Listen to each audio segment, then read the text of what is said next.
So, so I'm happy to be here. Just some of my background. I've been an occupational therapist for 10 years. All of it was at Step by Step. It's I've probably 95% of the kids I've seen have been sensory related or have like some sensory need. I mean, it might even be higher than that.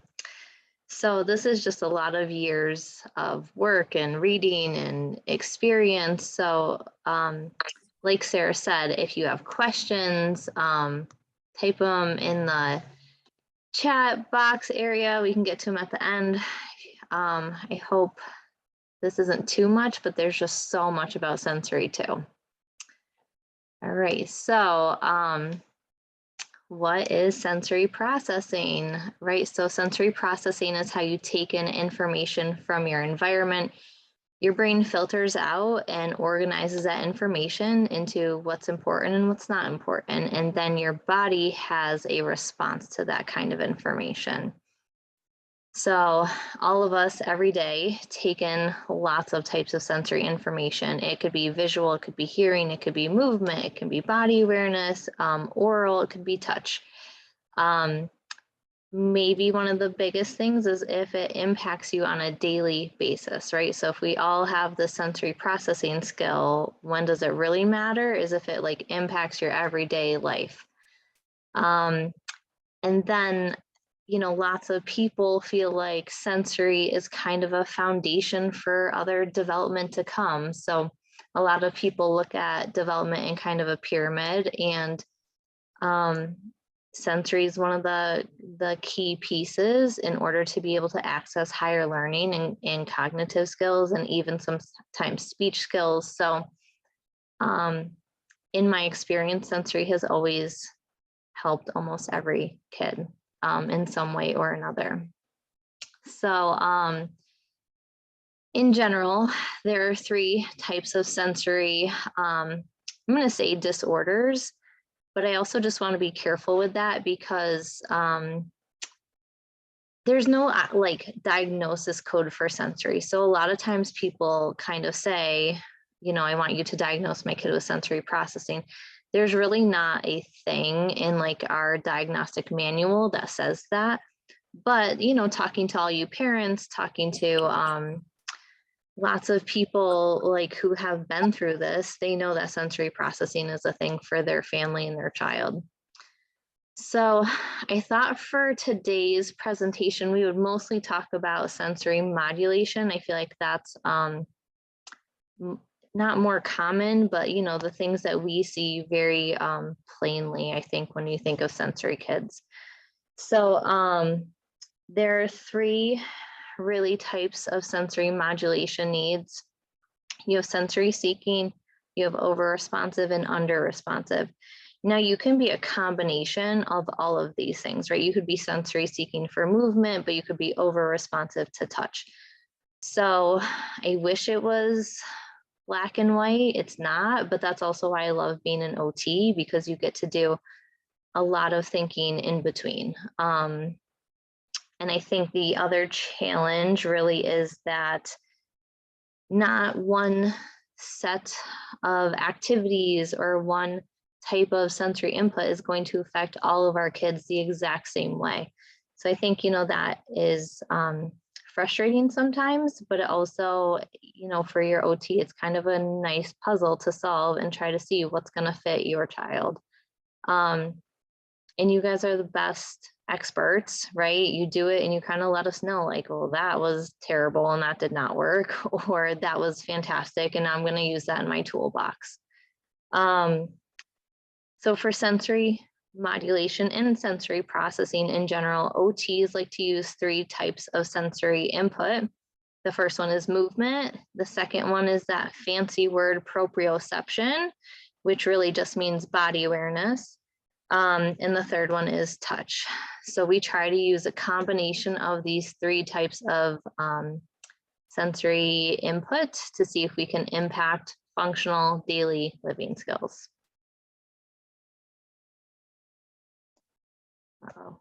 Okay, so starting with sensory seeking, These kids are typically busy. They're running, they're jumping, they're climbing unsafely. Sometimes they can spin and spin and spin and never get dizzy.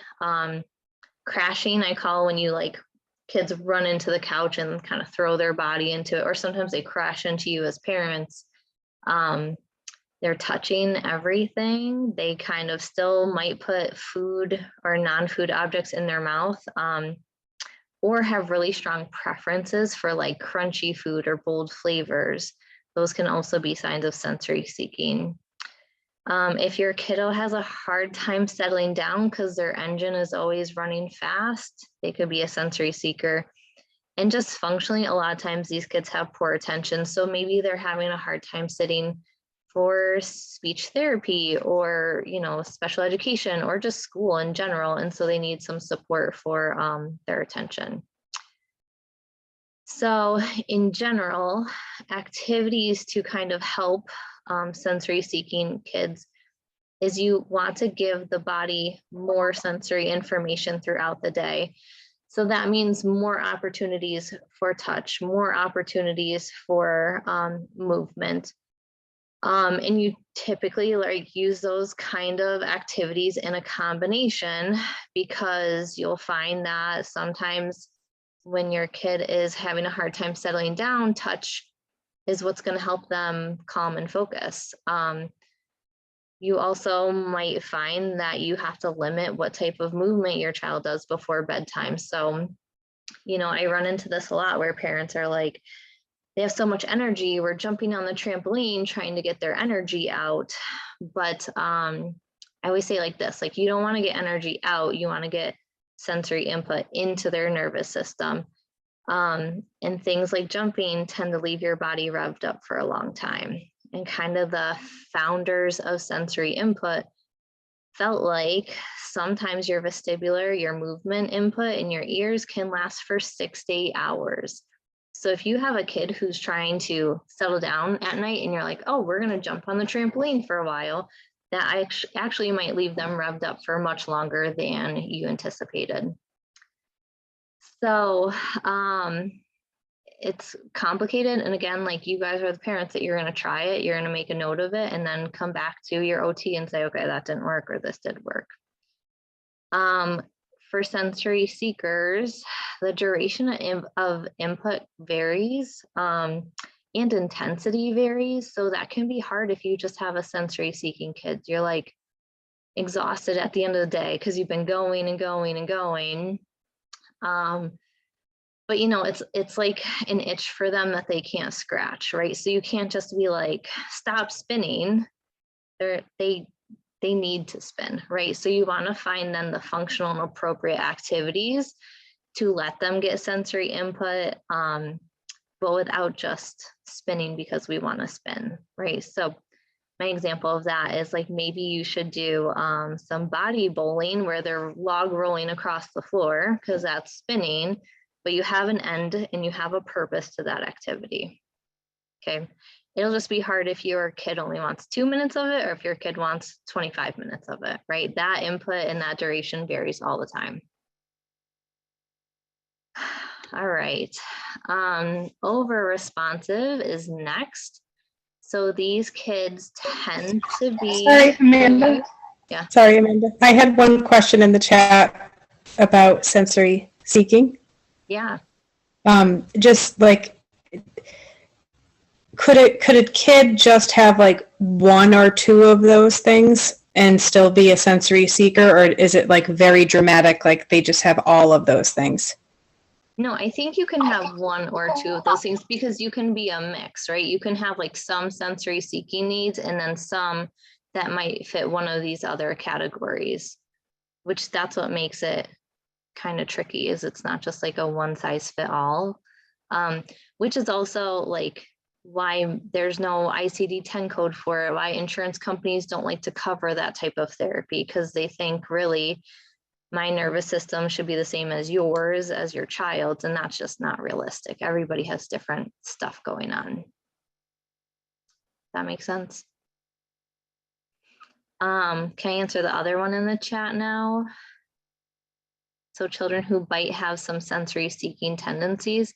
Yeah, so I didn't really put a ton about oral in here, just because I think it gets a little tricky and complicated. But yeah, lots of kids who are sensory seeking look for that hard input into their jaw, and it feels really good. It feels really organizing. So it's not like, parents are always like, my kid is not naughty, right? It's not usually them being naughty. It's usually them trying to get something that their body needs.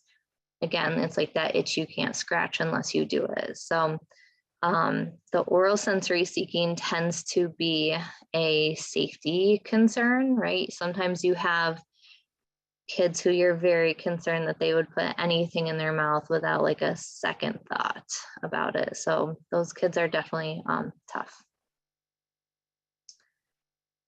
Okay, over responsive. So these kids tend to be shy and nervous, might be easily upset. Sometimes they don't like swinging or being tipped upside down. I tend to ask, what does your kid do on a playground? If they're not running, climbing, sliding, swinging, that might be your cue that like maybe they're a little sensitive to some of the sensory input.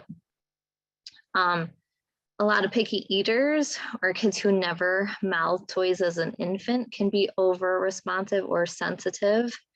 They don't like their hands and face messy, sensitive to loud noises or lights, and then sensitive to clothing or other self-care tasks. So like we're talking teeth brushing, nail brushing, hair care, those kinds of things.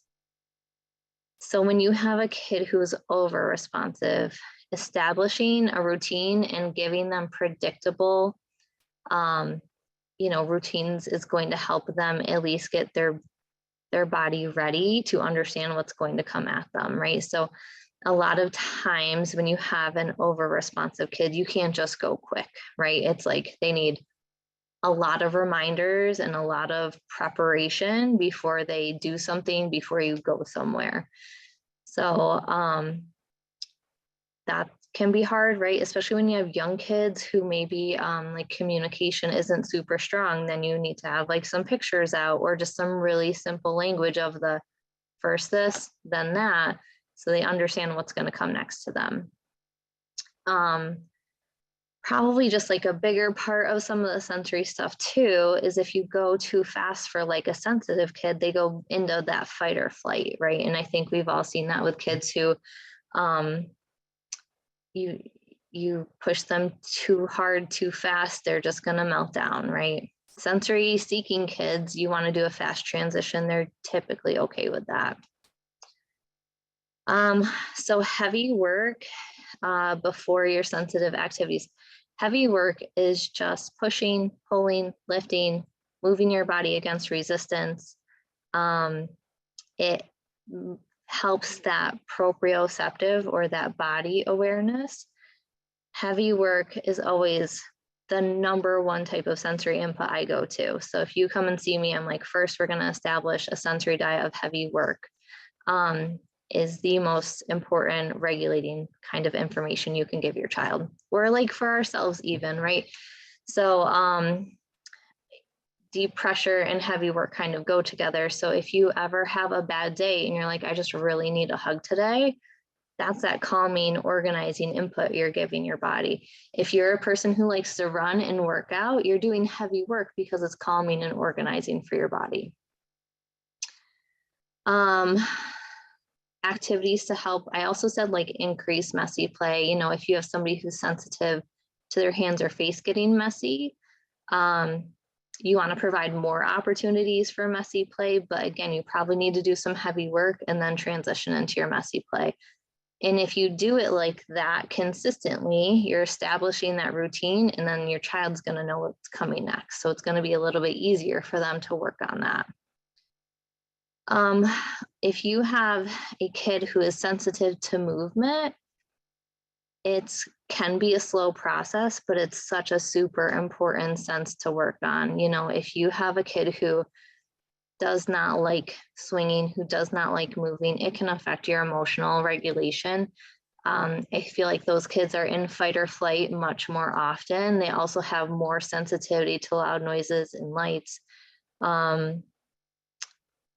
And if you have like any other motor needs, like you're not, let's say, walking, or you don't have great balance yet, then playing on the playground's a lot harder. So super important, but it tends to be a slower process for sure. Let's see, if your kiddo is a picky eater, just putting some new foods on their plate might be where you have to start, you know, or you put it on the table and not next to them. Sometimes those who are sensitive to smells or over responsive to smells need to go super slow and just need to see it, you know, 50 times before they actually consider putting it on their plate or consider smelling it, right? And then the last one, I really like scented markers for the kids who are sensitive to smell, right? If you have a kid who's like, oh, that smells awful, you do a lot of scented markers or scented Play-Doh. And sometimes that can help them be less sensitive to things overall. All right, the next one is under responsive. There's one more question in the chat, Amanda.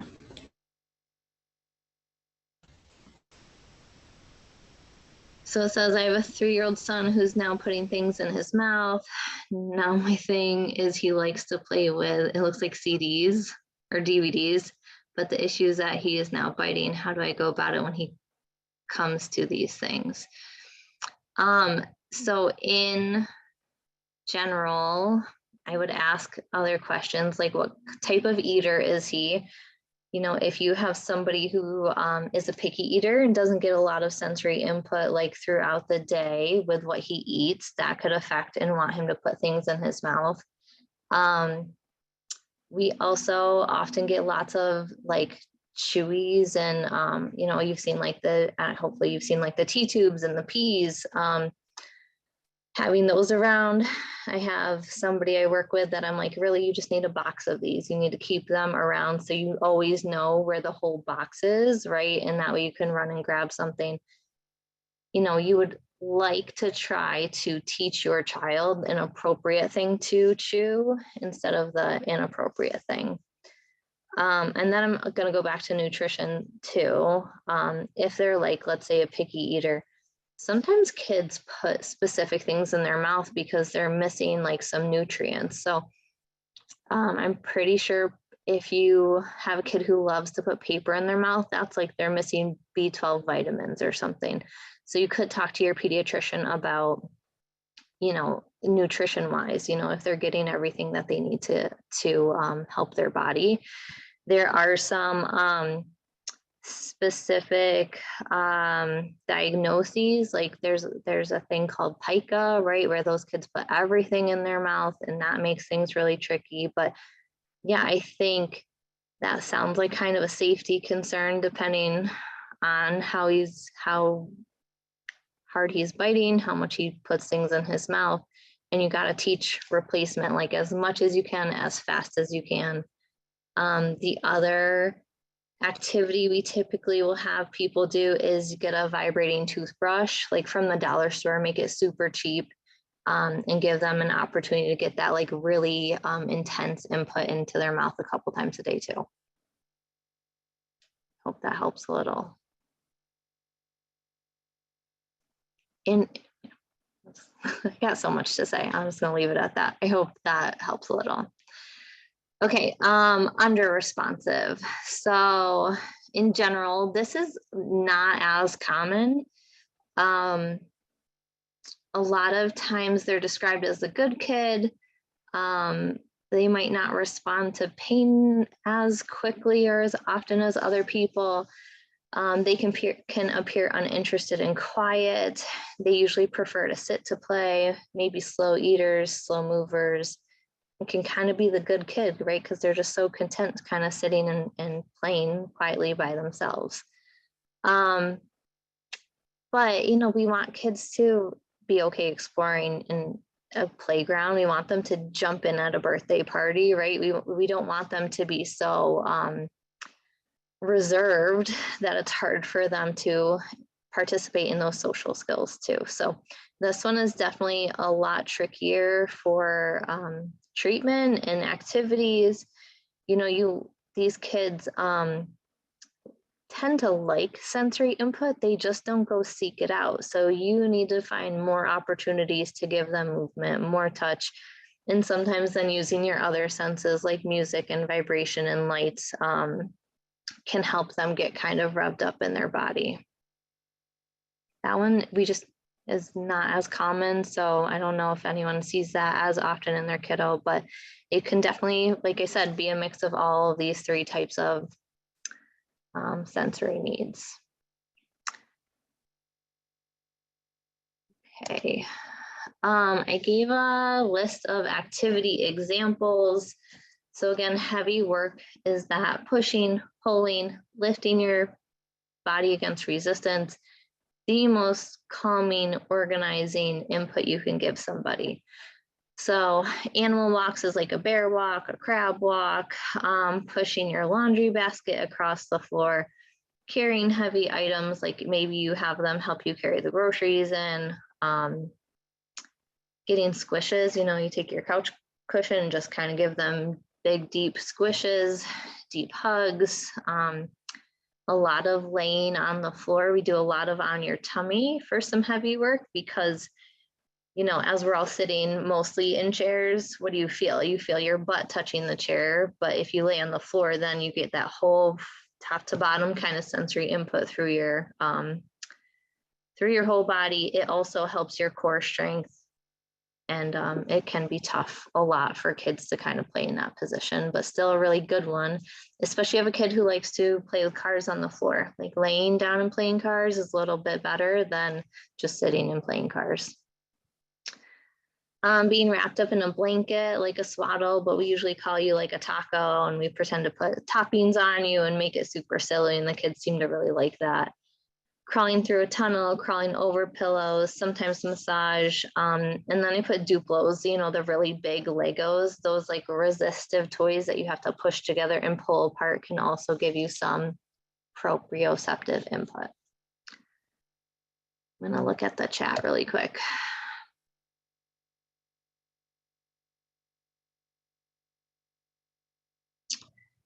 Yeah, there's a, like, I hope, I don't know, I hope you have like a team in place for you in early intervention, because there's a lot of pieces when you have a child with like a specific diagnosis like that. And so a lot of times, like an OT on a child's case who has autism is like the person that should teach you activities to get your child ready for learning. Now, that's not like all day, every day, right? Your child can have downtime, like we all need. But if speech is coming in and he like isn't interested in speech at all, sometimes doing some very purposeful movement, some very purposeful heavy work is great. And then as a parent, you can be like, all right, he's ready for Play-Doh, right? And now your child should be ready to then have some like back and forth initiation with another therapist for learning. It's obviously not that simple, right? Everybody's a little bit different. In general, you need what we call joint attention too, but sensory can also help give joint attention. So if I pick up a kid and I throw them on the couch and crash them, I'm hoping they come back to me and like look up and give me their hands, like, yeah, up. So now we're working on some joint attention through sensory, right?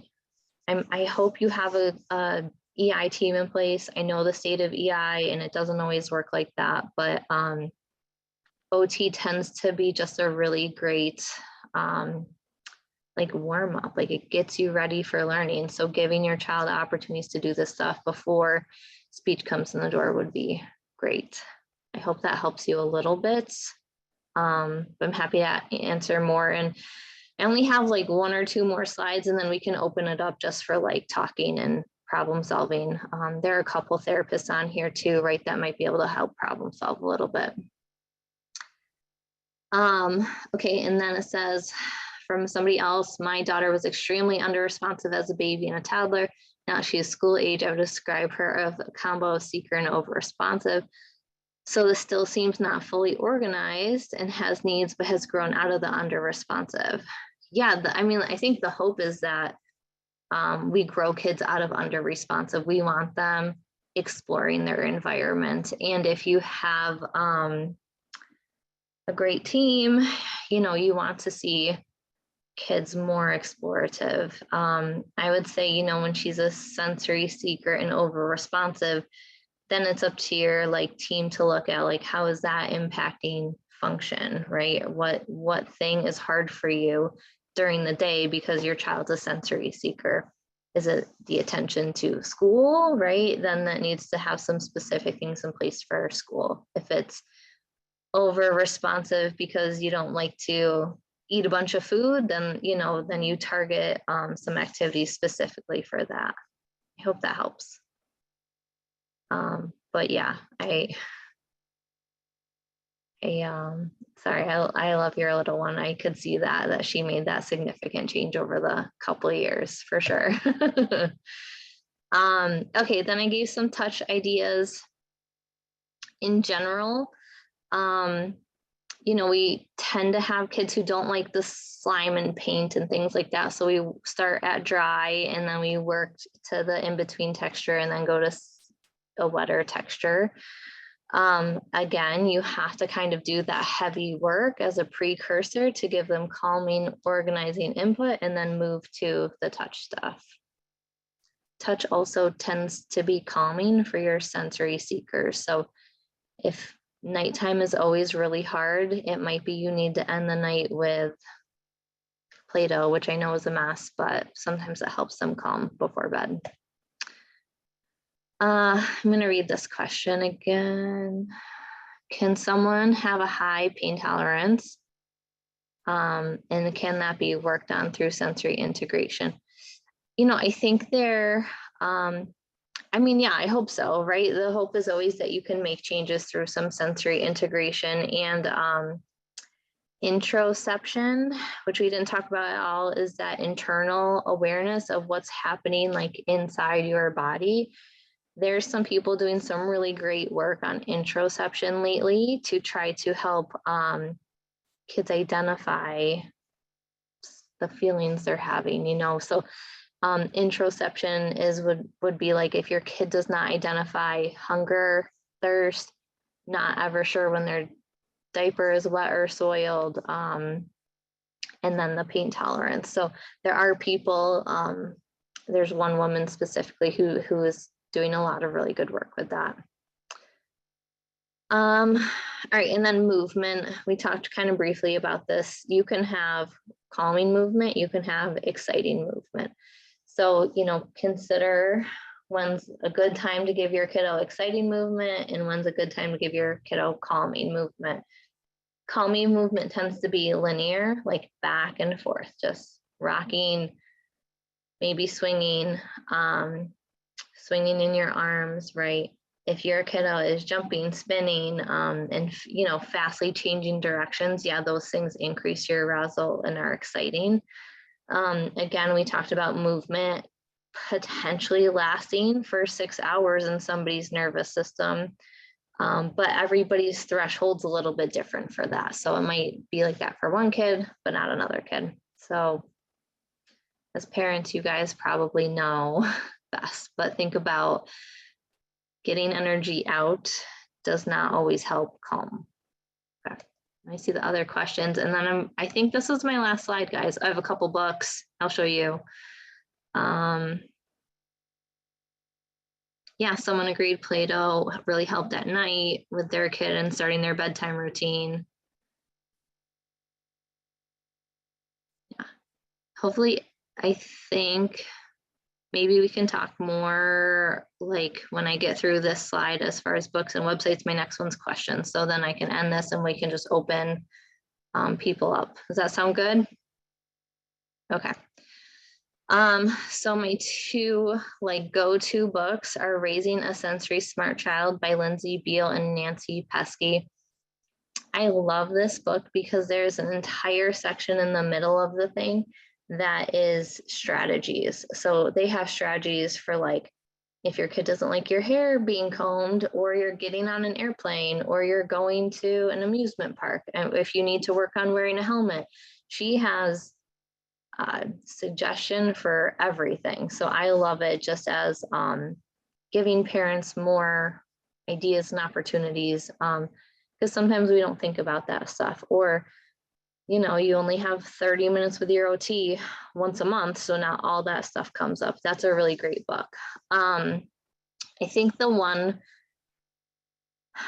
Out of Sync Child by Carol Kranowitz, I love that book. I also got to hear her speak. It might be a little less, I mean, it's helpful, right? It explains sensory input. She does not have a giant list of like, try this if your kid has this. But it also depends on, what stage your child is in. Maybe you guys are EI families, so maybe you're not worried about putting a helmet on yet. But those are my two go-to books. There's also a couple of websites, sensorylife.com. She has some really great handouts and tips and tricks, again, for like, my kid hates the dentist, here are some things to try for the dentist. Or she actually has strategies for circle time. So if you're like at that 3-year-old level and you're trying to get into daycare and your kiddo doesn't want to sit for circle time, she's got ideas for that. Growing Hands on Kids in the OT toolbox also just always send out like, here's some heavy work, here's some animal walks, here's our messy play recipe of the week or the month. So they're kind of nice for more ideas. And then my last slide is just questions. So if you guys want, you can open up your like microphone and we can have a talk instead of typing everything. Does that sound good?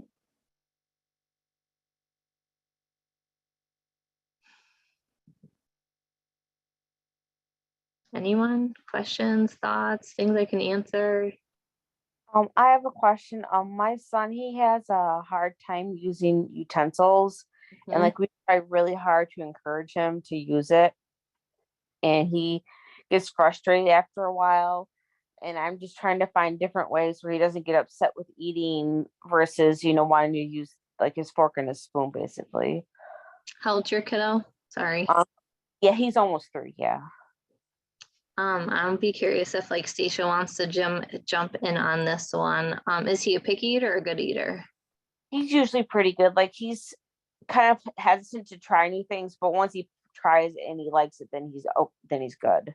Okay. So you'd be like very good at like finger feeding, right? Yeah. I mean, sometimes it's as much as like just taking turns, like my turn, your turn, right? To see if he'll start initiating after you. Sometimes kids can't feed themselves for a whole meal. So maybe asking him to take, 5 turns and then you help him out and then you slowly build from that. Do you feel like there's a sensitivity, or just like is he the type of kid to throw a spoon, right? Because we see many kids just like chuck their spoon across the room and that's how they feel about that. He doesn't really chuck it, like he just like sets it aside, like Okay. fingers all the time. Yeah, sometimes kids like to feel their food too, right? So maybe it's like I'd rather get my fingers in there and get to feel what I'm eating. So it could be that side. And maybe so like you could try an experiment, because it's always an experiment, right? Everybody's child reacts differently. Give them like a good 5 minutes in the sink playing with soap and water to wash their hands before a meal, and see if that will help him get that like tactile input in before he then comes to the table and wants to just touch all of his food because he likes the feel of it. Okay.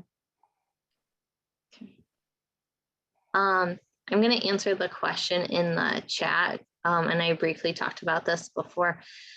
So everywhere you read, it's called sensory processing disorder. It's called like a diagnosis, right? There's technically like no diagnostic code that somebody can give a child that says they have sensory processing disorder. So in the medical world, there's this giant book. It's called the DCM-5. And basically, you know, if your child has a speech delay, there's a code that says speech delay. If your child has Down syndrome, right, there's a code that has Down syndrome. They removed the sensory processing code with this new manual, and for a couple of reasons. I think, again, my sensory system is not the same as yours, is not the same as your kids, and just medical world and insurance does not like that. They want to know, like, right, you do 10 reps, your muscle gets stronger. But that's just not how sensory works. So, you know, we talk to parents, and parents are like, of course, sensory is a thing. I see it affect my child. It works perfectly for them. It's probably just OTs need to do a lot more research. We need a lot more people in that like research field to figure out how we can get this diagnosis again. But yeah, it's not technically a thing that somebody can diagnose you with and kind of follow your teacher or your kid. Sorry. Does that help that person? Yes, thank you. Yeah. Is that a new change? Because I'm a teacher and I've had so many students that have had that diagnosis from somewhere or someone. So I feel like I run into people who are like, oh yeah, my kid's diagnosed with sensory processing. Or I've also had people who've had OT, and because we're like, hey, you have sensory processing needs, parents then say, oh yeah, my kid is diagnosed with sensory processing disorder because we met with an OT who said my kid has sensory needs. So it's not necessarily new. I think the DSM-5 has been out for quite a while. But it used to be a thing too. There is like a code that talks about like physical awareness of senses, but not sensory processing. So it could be part of that too. Okay. That's helpful. Thank you. I'm just finding, since we don't have an autism diagnosis, we have an ADHD diagnosis. And I know how much kids are declassified or removal of services going into kindergarten. My little guy's 4 and I taught kindergarten for many years. And so I just want to make sure I've got anything documented that I can to make sure he gets sensory room time and OT services when he does go into the public school system. I feel like I met you this summer at the at the parent at the field, right, for parents helping parents, that nice event. So, you know, the other thing you could maybe ask for is just like some academic testing, like, right, and if someone is on your side that kind of sees like, yeah, your child is having difficulty with learning and retaining academic skills because of whatever, right, that might help get some support. And I think we talked about this too. You might not get like a IEP. It might look more like a 504 with accommodations. And I always feel like if you get a teacher on board, that will help you too. Hopefully, you know, your teacher kind of sees it. And I would just be very thoughtful, because schools want to see how sensory impacts academics. So if your child is doing great in school, getting their work done, they're going to say, okay, no problem, like everything's good. But if your child is having difficulty physically doing the work because they're too busy, that's when you tend to get more accommodations. But I also want to say, for parents, the kids who like go to school and hold it together all day are also the ones that come home and are totally like in meltdown mode, right? Because they've been holding it together all day. School also doesn't really care about that. They just want to see what happens in their doors. Yes. Yeah. And from the teacher perspective, I feel like the teacher can be advocating all they want and nothing happens until the parent pushes. Yeah. Well, hopefully you got that side of you. Sadly. Yeah. But yes, and academically he's fine. So that makes it trickier. He needs one-on-one in preschool for the whole 2.5 hours to succeed. Yeah. So it's, you know, behavioral versus academics. Thank you. This is all very helpful. I appreciate it. Thanks. I know it's a lot of information really fast. Okay, someone in the chat said, my son is 2, an aggressive chewer. What sensory chew toys can you suggest? You've bought a lot of common ones. So I want to ask if you've tried like the vibrating toothbrush, and then, you know, if your kiddo is a good eater, can we be really specific about what types of food he's eating? So I think like chewy foods are things like bagels. It could be fruit leather or gummies. It could be beef jerky. Sometimes like people actually freeze some of their foods to get their chewers to chew things. So like frozen peas, although it's weird for us, when you have those really aggressive chewers, they'll kind of like that. I tell everybody you should be drinking through a straw, hopefully, because right, it makes you use more oral motor skills. And then you can get super specific about like, do you need lemon in your water? Do you need to use seltzer water? Do you, you know, he's too young, but you know, eventually he'll probably be a gum chewer as he gets older. You'd be surprised how many sensory kids love spicy food. So they put like hot salsa on stuff, and parents are like, oh no, I would never do that. But kids like who are that aggressive tend to like those really bold flavors. So I would see if you can hit some of your mealtime stuff a little bit more. Still have all of those replacements because you want to teach him what he can chew. Maybe add that vibrating toothbrush in the mix too. Let me know if that's helpful or not. And another question, like higher up, that I want to make sure you saw. It's Taj is asking, are there any programs that I can possibly put my 3-year-old son in who's autistic? I don't know if you want to like open your microphone, because there are a bunch of therapists and we can all kind of chat. So you have a 3-year-old, so are they in the CPSE program?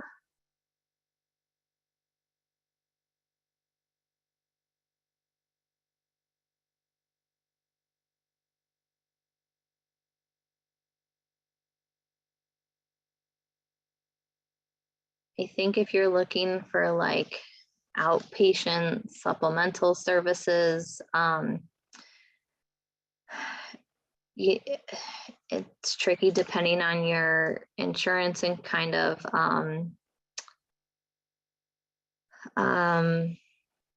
like son's needs. There are some groups out there who do like ABA therapy specifically.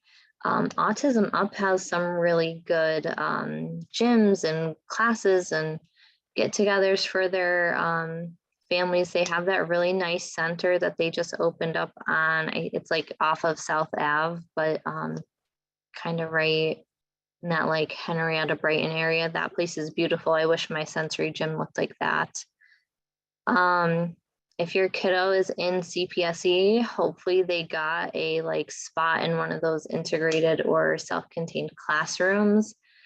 If not, make sure you stay on your chairperson, right, to find a spot for them as soon as it opens up. I don't know if anybody else wants to talk a little bit more, if they found other resources that could help somebody who is diagnosed autism and Scouts on Autism Center, and maybe need some more support.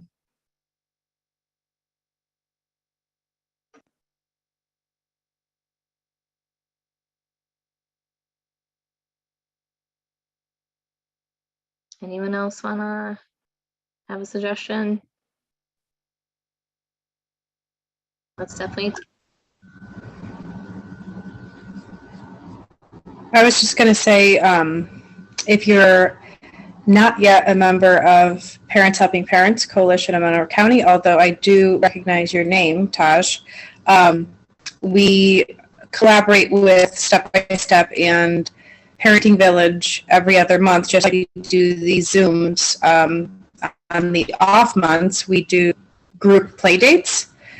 So it's not directly a program for kids with autism, but it's a program for all kids.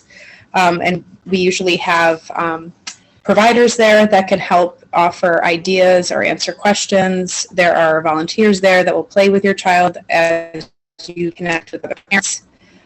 So that is definitely an opportunity for your child to be part of a group, but also anyone else who's on this Zoom. So get in touch with any of our Facebook groups, the Step by Step Facebook group, the Parenting Village Facebook group, or ours.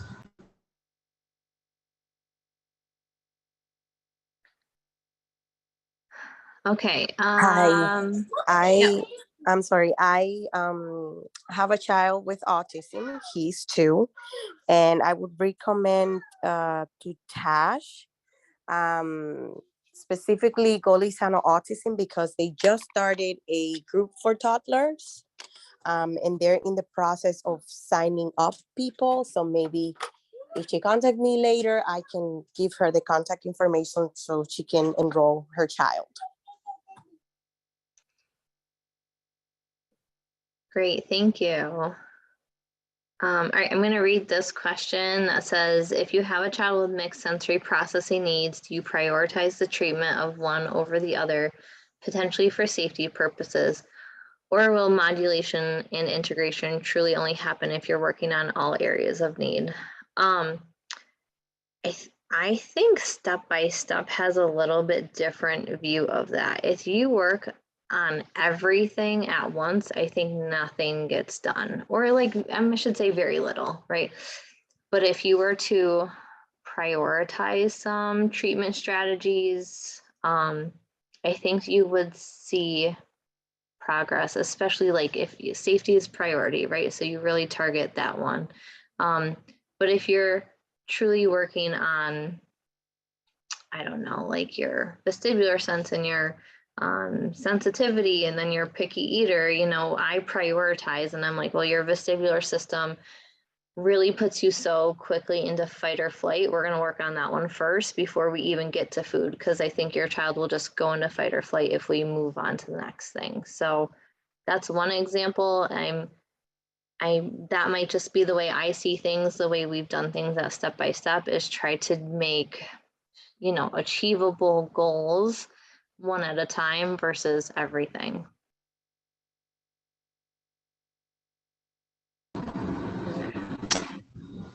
Amanda, one more question. I feel like, first of all, I feel like the most like seasoned parents in this group have the most questions, which clearly just means we're constantly learning, and what a beautiful thing that is. But anyway, side note, I have a question about chiropractic care. Can you speak to that at all, about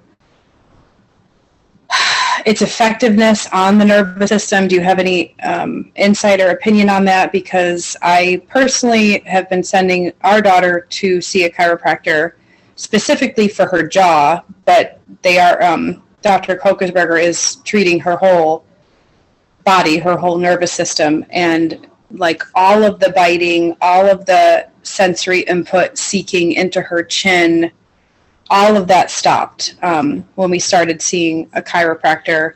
She also has, you know, regular bowel movements, and just overall doesn't have that like under responsiveness anymore. So I just your thoughts and your experience with chiropractic care. Do you have any insight on that?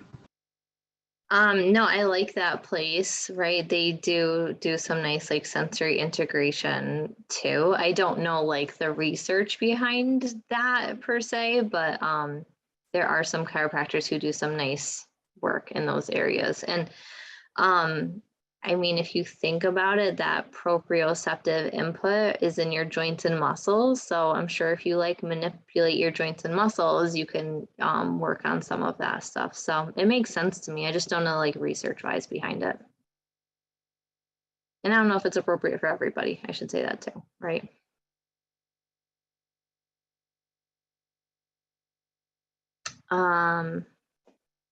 Okay, it looks like in the chat, Taj left her email. If somebody wants to grab that, that way she can get some connections. Okay. Yeah, I'm going to connect them via email.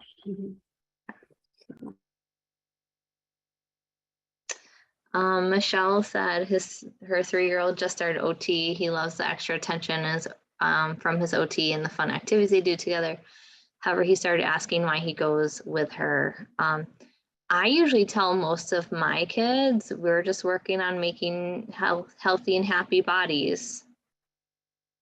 You know, sometimes, I mean, like 3 is a little tough, right? So, you know, if he ever, let's say, has some emotional regulation where he's like so upset or just maybe really sensitive to stuff, you can just say we're working on making happy and healthy bodies. And I just usually leave it at that. And I usually tell, like, I think it's important kids know why they go to things and not just they're there. I'm usually pretty honest with the kids I work with, and I'm like, we're going to work on having a happy and healthy body. And, you know, this is what we're going to do today. And they're usually pretty okay with that. I hope that helps. 3's tough. It's great that your 3-year-old's asking, though. All right. Any other questions, thoughts?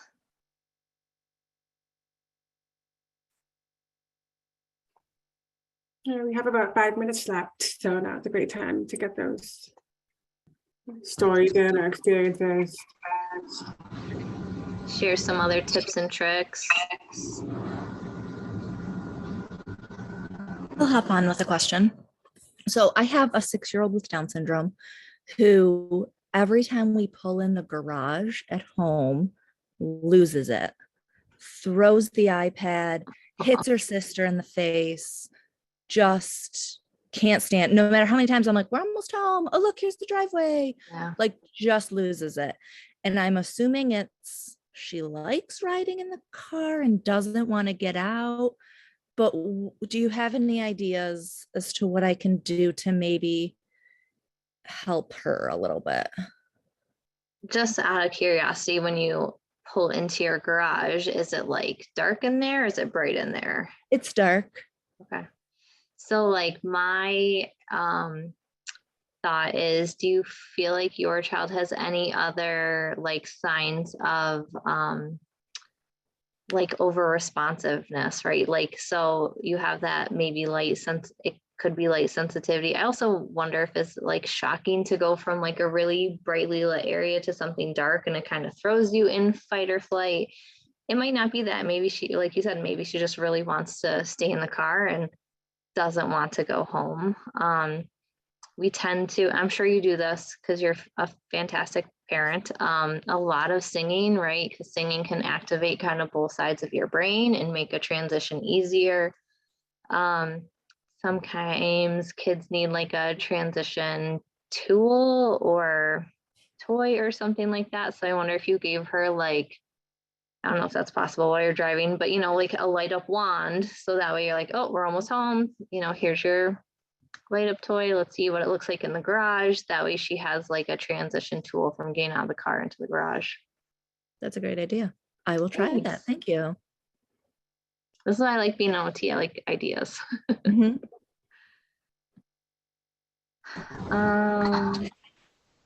Amanda, do you have room on your caseload to take all of our children? Like every day, all day? Every day. I mean, that would make me so happy. Okay, someone asked if this is recorded. Yes, Sarah did record this.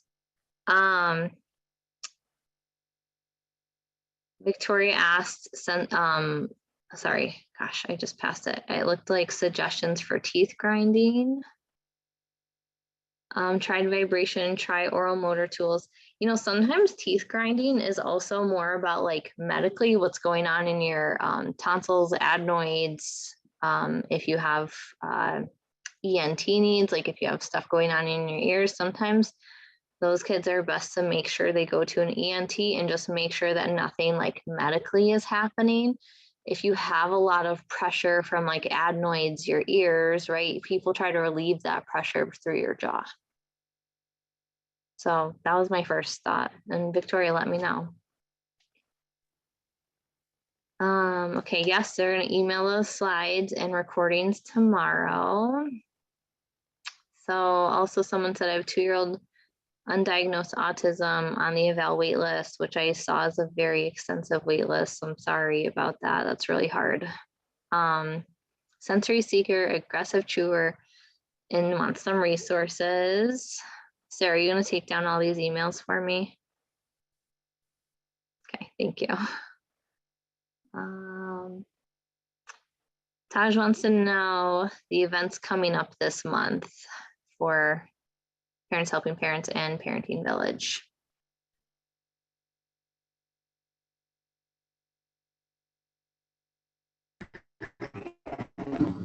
Am I taking this? There is a play date being scheduled for October 15th. So stay tuned for details about that. But definitely join all three of our Facebook groups so you can keep in touch with the things coming up. To the person who's talking about being on a wait list for autism, I just throwing it out there, but you probably already know this, but there is an agency called Liberty Resources in Syracuse or Buffalo, maybe Britt or Danielle can remind me, that also evaluate for autism, that people have been finding that they get an appointment sooner than locally at Developmental Behavioral Pediatrics. So just throwing that out there as an option for families who may be waiting for that diagnosis. It's unfortunate that there's literally only, I think, 7 physicians in Monroe County and all surrounding areas that evaluate for autism, and they are all at the Developmental and Behavior Pediatrics, formerly known as Kirsch. So it is really tough on families, and I feel for you.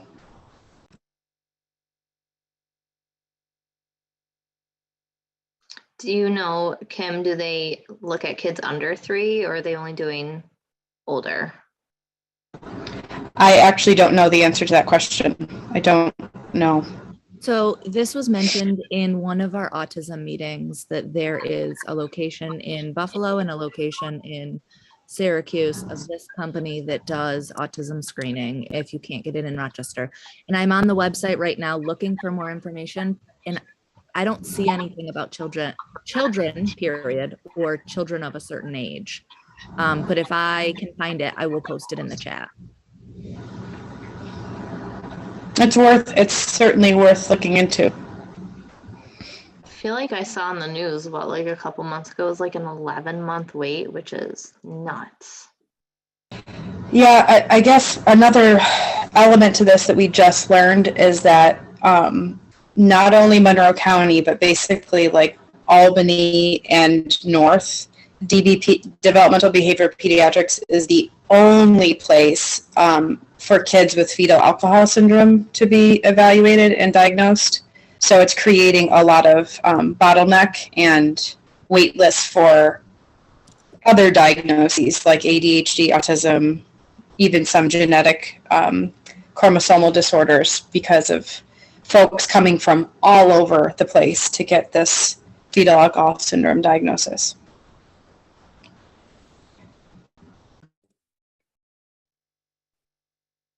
Okay, I'm going back to the chat. It says, sorry, anybody else? I was just going to add that there are a bunch of different advocacy organizations right now trying to get together, essentially, I mean, I hate to say a toolkit because that's not really what it is, but more of kind of a resource list for families in the area, specifically that are feeling that are being challenged by autistic behaviors and issues, undiagnosed or diagnosed. So, if we can kind of keep track of everybody, as soon as we get some of those resources together, we'd be happy to share them. And the county's working with us too, which is helping because they're able to kind of access some things that we aren't. The county is and Strong, or well, Galsano. So there's a bunch of different kind of players that are trying to put all the resources together to have some information for people, because there's just such a need right now. Everybody's falling through the cracks. Well, I guess my whole point in that is we'll share it as soon as we get it together. Thanks, Brittany. If I may, hi, this is Rosa Marie from Marvelous Mind Academy. It's a small drop-in daycare center in Village Gate. But I also have a son who is undiagnosed autistic. And when I received that, they have a resource list. Strong Behavioral sent me the resource list when they so kindly and politely told me they had a 2-year wait list in November of 2021. This packet and the challenges that we've been having, and I'm hoping to share this to give some insight to Brittany and your organization that are working together. The challenge that I'm having with this resource packet is the lack of response from organizations when you reach out to them. I don't know how to combat that. I don't know how a new resource list or toolkit will assist with that part of the process, but I've gone through a resource packet. I would love to chat maybe offline when we have more time about how you are hoping this resource or toolkit will be effective, more effective than what the doctor's office are already handing out. Yes, I totally agree. And we've heard that 1,000 times over. One of the things we've heard too, unfortunately, is that some of the resource packets that were being handed out were outdated, and some of the providers were no longer even providing that service. So it is, we are in the process of updating it and trying to make sure that the resources that are listed are actually accessible.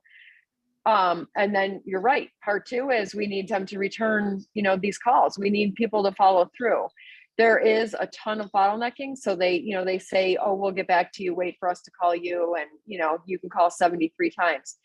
What we're kind of hoping, if we get the county, and now that we are working with the county and also with Golisano, it's directly with some doctors in the developmental peds.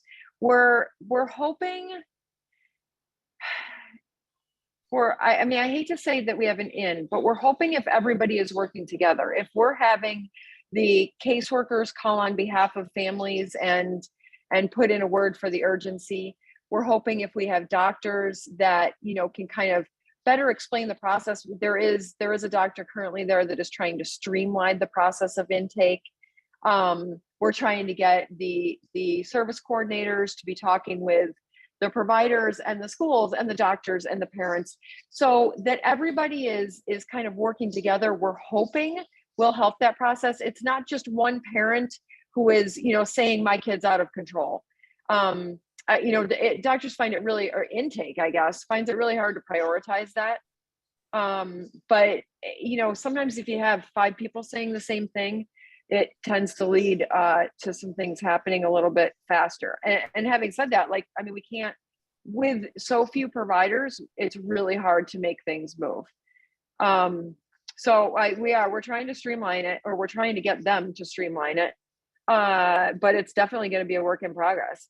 And I guess part of what Parents Helping Parents is trying to do too is to, that label isn't going to challenge it's not going to change what you deal with every day. I have several children on the spectrum. And it felt validating to me to have the label, and it certainly entitled them to some services that truthfully they already had, because I had already fought for. But it doesn't, it's not going to change what you have to deal with every day. So what we're hoping with some of these advocacy groups, with Parenting Village, with Step by Step, with these Zooms, with the play dates, we're hoping to kind of help the families that are in that in-between stage and let you know that you're not alone in this, and we'll do whatever we can to support you, that we understand some of your challenges. We hope that we can get parents brainstorming some ideas to help each other. When my first son was diagnosed, just having somebody say that they understood or they got it, or to even, sit in the trenches with me for an hour while he screamed bloody murder, was helpful. So I'm not suggesting you don't pursue it. And I'm not suggesting that any of us stop trying to make this process be a little bit easier. But in the meantime, I guess I just want to send the message that, we're here for you in any way that we can be. And we're willing to sit in the trenches with you. And we're willing to, do anything we can to try to to try to kind of help while you're waiting. And Rosa, I just wanted to say also, I mean, we're definitely going to reach out to you because I want to hear your experience and exactly where you've been trying to call for help and who's not responding, because those are really important things to know when we're creating these resources lists and updating these resource lists. But I do want to say, you know, Brittany did touch upon the fact that like you wouldn't be doing anything. It doesn't really change what's going on at home, having the diagnosis. But what we're finding is it does change your access to a lot of these services. Like even at Autism Up, it's really tough to, without the diagnosis, to get into these programs and get into these classes and such. So we're actually planning on reaching out to places like Autism Up as well to have them kind of realize the problem that this wait list is causing and how we can help those younger kids get access to a lot of the Autism Up classes and activities and resources without yet having the diagnosis. So there's a lot of stuff in the works. It's not helping you in the immediate, but there's a lot of stuff going on in the works. A lot of people are becoming a lot more aware of this problem. Thank you. Awesome. And then if I may, if there's anybody who has had this experience with bedwetting at age 9, what are some things that you guys have tried, or do you just sort of roll with it? Have you talked to your pediatrician about medications and stuff? I know there are meds you can use once the kids get a little bit older, but I had a bedwetter till she was 7, and we just kind of did pull-ups and didn't make a huge deal out of it, and eventually she grew out of it. But that's just from one mom to another. That's what happened to me. Okay, that's the track that we're on. So we're hoping he grows out of it, but we haven't gone the medication route yet. So thank you. Just know there are meds if you talk to your pediatrician about it. I don't know what age they wait to start that, but there are medications that they can use that will help you on that path. Okay, awesome. Thank you. From a therapy standpoint, I should say, there are some PTs who do some like pelvic floor work, right? If there's like, is that, it could be a lot of things. Is it core related? Is that interoception, that internal awareness of self? And then also, I talk a lot about reflex integration. There's some really interesting research out there for kids with reflex integration, and there's a specific reflex that talks about bedwetting. So if your child has some unintegrated reflexes, which how do you find that out? You go to an OT, and then the work is not easy. You have an exercise to do almost every single day for like a month, and then you move on to the next one. So it's not a short process, but there are some other pieces that could be part of that. Okay, thank you. Yep.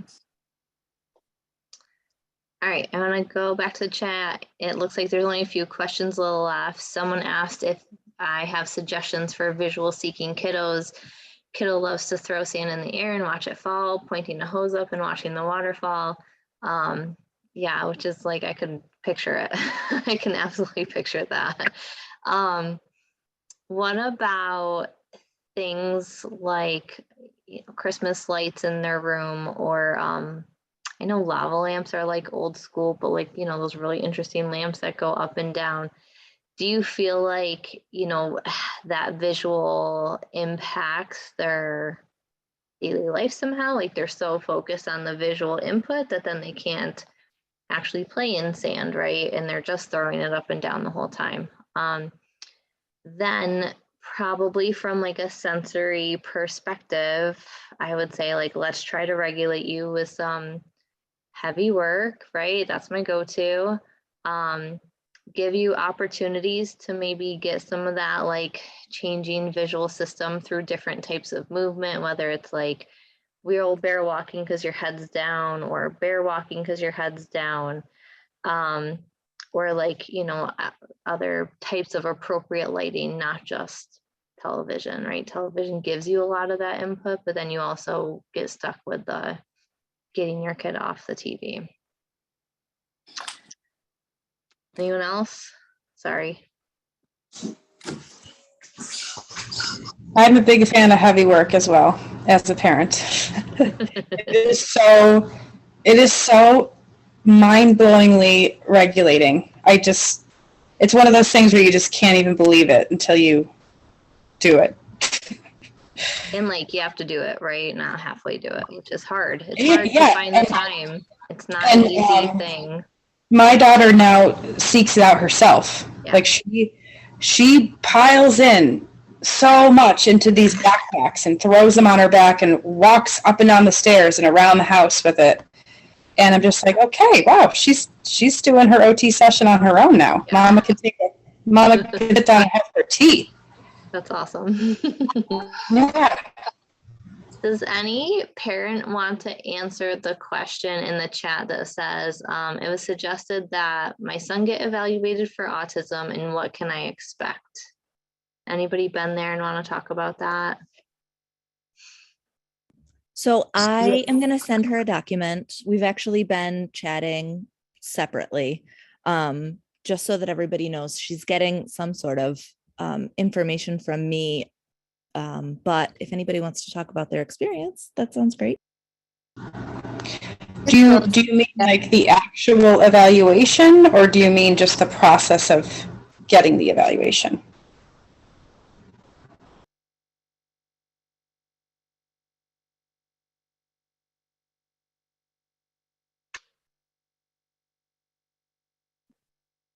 Process.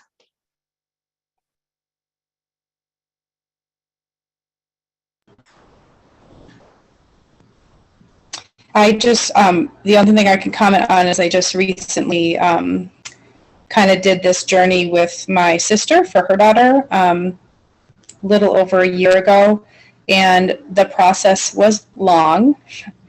It was very intense, with constantly rechecking in with the people over at Developmental Behavior Pediatrics to make sure all the ducks were in the row. Do you have all the information you need from me? Do you have all the documents from my pediatrician that you need? Then they lost some of the information that they did have, which put a little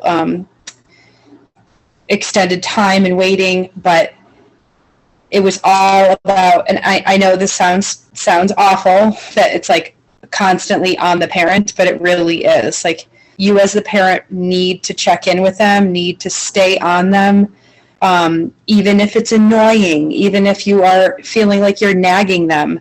You want your child evaluated, and there are a million people in the office that don't know anything about your child. They're not invested in your child. They don't love your child like you do. So it is very parent driven. And for my experience, both my sister and her husband also have autism. So they had their own issues and needs in doing the things that they had to do. So they needed a lot of encouragement to keep on these people. And it was still, almost a year before the actual evaluation occurred, even with all of that work. So I just want to be honest with you. It's a long process, and you need to stay on them. And every bit of paperwork, make sure they got it. I always tell parents too, when you're emailing something, CC somebody else to it, so that there's always a record of somebody's, email everything when you can, instead of like sending it, so that there's a record of when you sent it. So when they say, oh, I lost it, or you never sent that, you could say, yes, I did, and I CC'd my pediatrician to it. So I'm a big CC'er. I love to CC as many people under the sun. And when people complain about that, I say, I value communication. I value open communication, and I want all the members of her team to be aware of what we're planning. Yeah, and I mean, like another added layer of that, make sure that you're getting copies of everything that's being sent to the evaluating team from the school and from the pediatrician, so that you have copies of all of the information that they have too. And then like, Kim said, it's a really long process. So keep track of the report cards, keep track of the behavioral reports that get sent home, keep track of the meetings that you have to go to, or the, try, it's so hard because there's so much, but keep track of as much as you can. And just, kind of go in with all the information you possibly can for them to see your child from, truthfully, from your perspective, because, nobody knows them better than you. I want to mention someone put in the chat, they called all the time also to see if there's a cancellation. So they do, right? Sometimes you get put on this list and a year later you forget or cancel or whatever, something comes up last minute. So they did call all the time too. And everyone agreed. It looks like lots of paperwork. Make sure you have your evaluations. If you're in early intervention right now, there is like a form that your EI providers can fill out. Your service coordinator should also be able to help you navigate those things, hopefully. Last question before Taj go. She asked, is there a possibility that I can work with children who has the exact same problem so I can learn more in any programs? I don't know about, go ahead, Kim. I know if you are looking for a special ed preschool for your child, Golisano Autism Center through the CP Rochester umbrella, I think it's been this is their second year, 2 years ago, or this is their second year. They have preschool programs that are specifically for kids with autism. And that's actually where my niece ended up going for her second year of preschool. So there are preschool programs that are catered towards, and I actually think they only take kids that have autism in that preschool program. That's the only one that I know of. And then I guess I would just refer you to Autism Up as an organization, because they have a lot of parent groups, educational seminars, and then classes for kids with autism. One of the things that we also just connected with a woman named Sharon Linney, who works for Parent to Parent, and it's a parent mentor, kind of a parent match program that you can, and it's very data driven. I mean, it's very computerized, data driven. It's very purposefully, you're matched with somebody who's sharing many of the same challenges that you're sharing. So that would be another resource too, another way that you could kind of connect with some parents and feel like you have somebody who kind of understands what you're going through. I think earlier in the chat, Taj mentioned her child might get into Mary Carriola, which I would suggest any of those developmental groups, even though Mary Carriola might tailor to other kids. It's probably where your child's going to get the most support, speech multiple times a week, OT multiple times a week. So if hopefully they have a spot for you, if he can get in, I would take it. And then, you can make a new plan next year, and your child, hopefully your chairperson also will be aware that next year maybe a better fit is the Golisano Center. Yeah, I have 6 children at Mary Carriola right now, and my youngest is in preschool there. So if you ever wanted to talk about preschool or kind of our experiences there, I'd be happy to do that.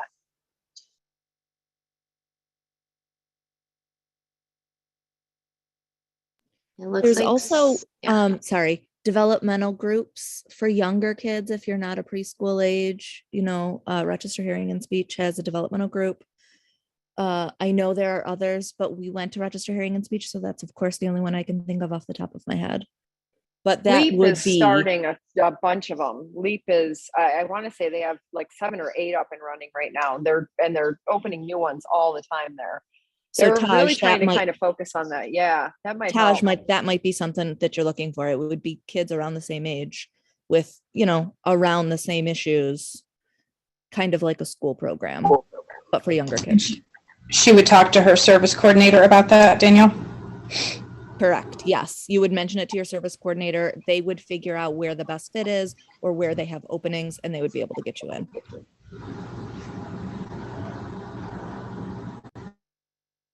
Taj, Danielle also put in the parent to parent match website, which I've heard good things about, in the chat.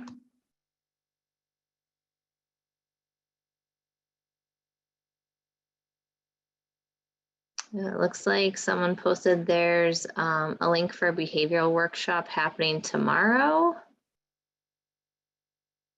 And it's also over Zoom. It's at 7 p.m. That might be helpful. Looks like it's through Autism Up. All right, any other sensory things I can answer tonight? I know it's a lot.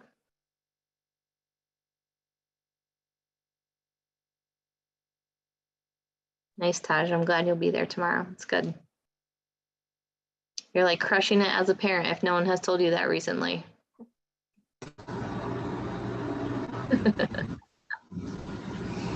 Thank you, Amanda. This is great. All this great information. Welcome. Thanks for having me, guys. Yes. And thank you to all the parents for these great questions and great conversation. This is kind of exactly what we dream of, being able to talk as a group, share experiences as parents, share ideas, and also have these wonderful professionals sharing their expertise as well. Amanda, I could sit and listen to you for hours. I learned so much. I think it's great that I don't know, you think you know everything about your child and then somebody gives you another idea. It's such a beautiful thing. It gives you hope, doesn't it? Yes. There's always a way. There's always something we can do. It's the best. I agree. I wrote your quote down. Don't get energy out, get sensory input in. Because it's somewhat counterintuitive. I mean, everybody thinks we need to go just, run these kids into the ground and they'll calm down. So that's a great quote. Thanks. I think we have some new T-shirt ideas. Yeah. I go copy